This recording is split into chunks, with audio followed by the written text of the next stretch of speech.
전과 기록이 있는 대통령 후보자는 이재명, 김문수, 권영국, 송진호 후보입니다.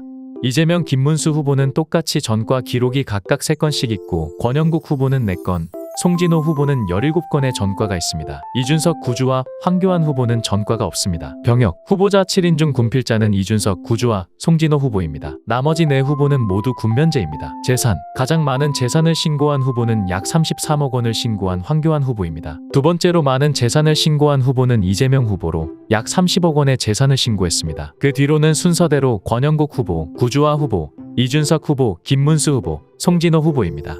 성별, 이번 대선은 18년 만에 처음으로 여성 후보 없이 치러집니다. 여성 후보자가 한 명도 없는 대선은 지난 2007년 17대 대선 이후 처음입니다. 여성 후보 비율이 가장 높았던 대선은 2012년 18대 대선이었습니다. 7명 중 4명이 여성이었으며 남성 후보보다 여성 후보가 많았던 유일한 대선입니다. 박근혜 전 대통령도 이때 당선됐습니다. 결번, 이번 대선은 사상 처음으로 기호 3번이 없는 대선입니다. 후보자 기호는 국회 의석이 많은 정당부터 앞선 번호를 받게 됩니다. 따라서 의석수가 가장 많은 더불어민주당이 1번, 두 번째로 많은 국민의힘이 2번을 사용합니다. 그런데 세 번째로 의석이 많은 조국혁신당이 이재명 후보 지지를 선언하고 대선 후보를 내지 않기로 하면서 기호 3번이 결번이 되었습니다. 3번을 건너뛰고 그 다음 순위인 개혁신당이 기호 4번을 사용합니다. 기호, 국회에 의석이 없는 정당은 정당 이름의 가나다라 순에 따라 기호가 배정됩니다. 이에 따라 가나다 순에서 앞서는 민주노동당 후보가 기호 5번, 자유통일당 후보가 6번을 사용합니다. 무소속 후보는 선관위에서 번호를 추첨해서 결정합니다. 허경영, 대선 단골 손님 허경영이 이번 대선에는 나오지 못했습니다. 지난 2022년 20대 대선 당시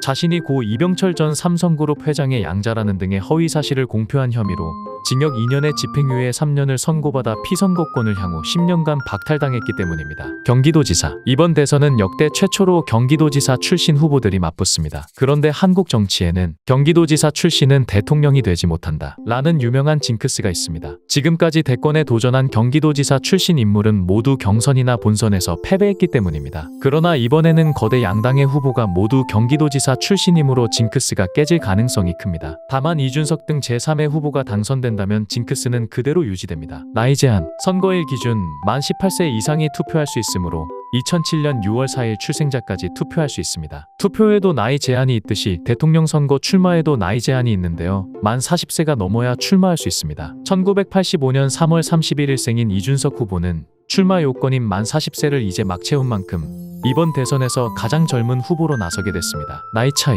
대선 후보들의 나이 차이가 상당합니다. 1951년생인 김문수 후보와 1985년생인 이준석 후보는 34살 차이로 띠동갑을 넘어 3바퀴에 가까운 차이가 납니다. 이준석 후보는 이재명 후보와도 나이 차이가 많이 나는데요. 1964년생인 이재명 후보와는 21살 차이입니다. 사퇴, 기호 6번 자유통일당 구주와 후보가 5월 18일 후보직을 사퇴했습니다. 18일 이후로 선관위 홈페이지에도 구주와 후보를 제외한 후보자 6명만 표시되도록 수정되었습니다. TV토론, 선거관리위원회 초청 TV토론은 총 3번 진행됩니다. 5월 18일에는 경제를 주제로, 23일에는 사회를 주제로, 27일에는 정치를 주제로 토론을 합니다. 초청 대상 후보는 이재명, 김문수, 이준석, 권영국 후보입니다. 초청 대상에 포함되지 않는 후보자를 대상으로 한 토론회는 5월 19일에 한 차례 진행됩니다. 이재명 후보는 주요 공약으로 세종으로 행정수도를 옮기고 5개의 초광역권을 지방마다 설치하겠다고 합니다. 그리고 노란봉투법을 추진하겠다고 합니다. 노란봉투법은 파업 등의 노조 활동에 대해 사측의 과도한 손해배상 청구를 제한하는 내용을 담은 법안입니다. 김문수 후보는 주요 공약으로 수도권 광역 급행철도 GTX를 5개 광역권마다 설치하겠다고 했습니다. 그리고 대통령 직속으로 소상공인 지원단을 설치하겠다고 했습니다. 또 북핵 억제력을 강화하고 원자력 산업을 키우겠다고 했습니다. 이준석 후보는 주요 공약으로 정부의 19개 부처를 13개로 줄여 효율적인 정부를 만들겠다고 했습니다. 그리고 최저임금과 법인세를 지방자치단체가 각자 상황에 맞게 정할 수 있도록 하겠다고 했습니다. 또 과학영웅 예우 제도를 만들어서 이공계 인력을 양성하겠다고 했습니다. 그리고 지금의 국민연금은 폰지 사기라고 지적하면서 국민연금을 구조적으로 개편하겠다고 했습니다.